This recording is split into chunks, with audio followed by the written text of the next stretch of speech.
Hey makers, welcome to the Glass Studio. Today we're going to talk about tweezers. Now why am I going to talk about tweezers? Well, the other day I was looking for a pair and for some odd reason I couldn't find what I needed.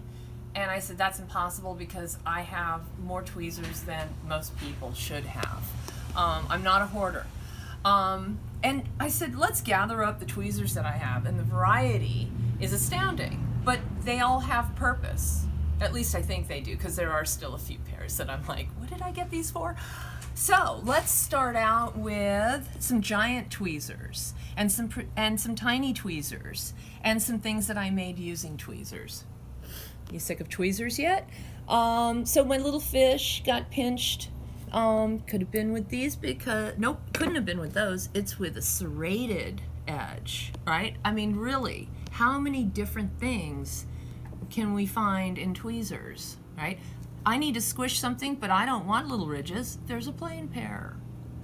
Now, this indicates that these have been touched in like really hot areas. So, you know, that's another thing about tweezers. So now, the little ears here and the little hands were done with smaller tweezers because smaller item. Okay, so now we're moving on here, and you're going, wow, look at all this variety. And some look the same, but they're different sizes because we need different size tweezers for different things.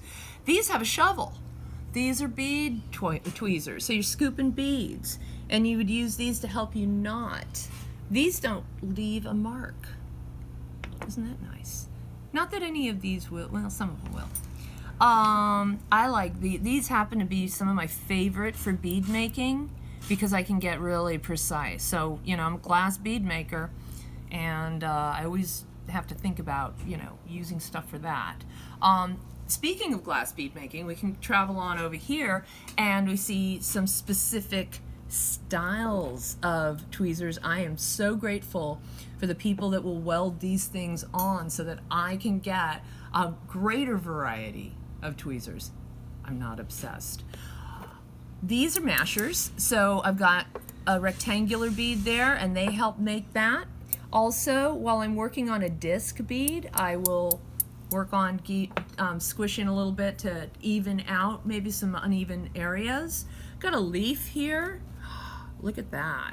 This helps to shape that piece of glass when it's hot. I do also have leaf presses, but sometimes we like to make the leaves manually so that they don't look so pressed, right? And they're more handmade. You know, back to some of the needle nose here.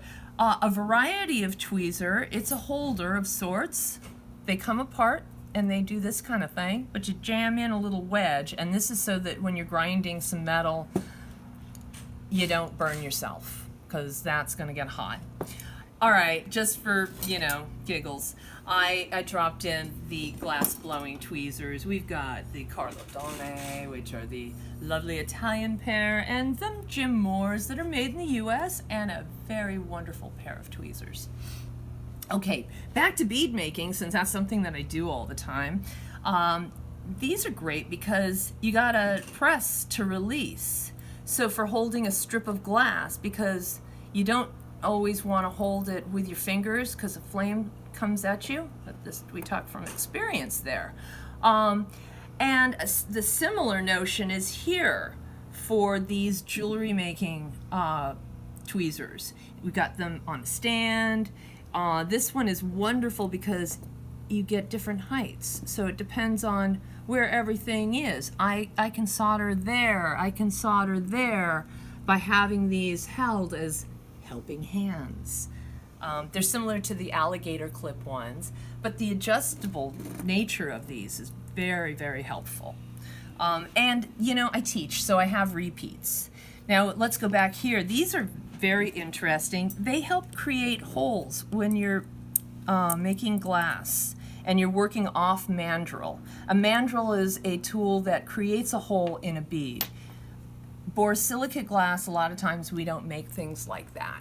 And so when you need your hole, you use these tweezers and you work your way through. And they're variations, and I will also use them on a hole that I may have flipped over and then making sure that they will go through enough so that they can go on just about any kind of cord. Lastly, we are at our copper tongs. Oh my God, the importance of these guys cannot be emphasized more. When you do soldering, you use pickle to take the fire scale off, that black stuff. And if you put any of these other stainless steel tools in that pickle, you will contaminate it, excuse me. And your work will turn pink and it won't be right, and it sucks. So copper tongs, essential. And these are my new hate love, because this guy isn't as stable, but it holds things, and sometimes it holds when I don't want it to. Now, last thing, be nice to your tools. This is what happens when you're not nice to your tools. Yeah, it went in the flame. Don't put them in the flame. Be nice. So, I hope that you liked this little info something or other about tweezers. And look at what you have and appreciate them. And now, go make something? No, wait. Subscribe. You know, there's a button there. Check out my website, theglassstudio.net. Follow me on Instagram, The Glass Studio, or at The Glass Studio.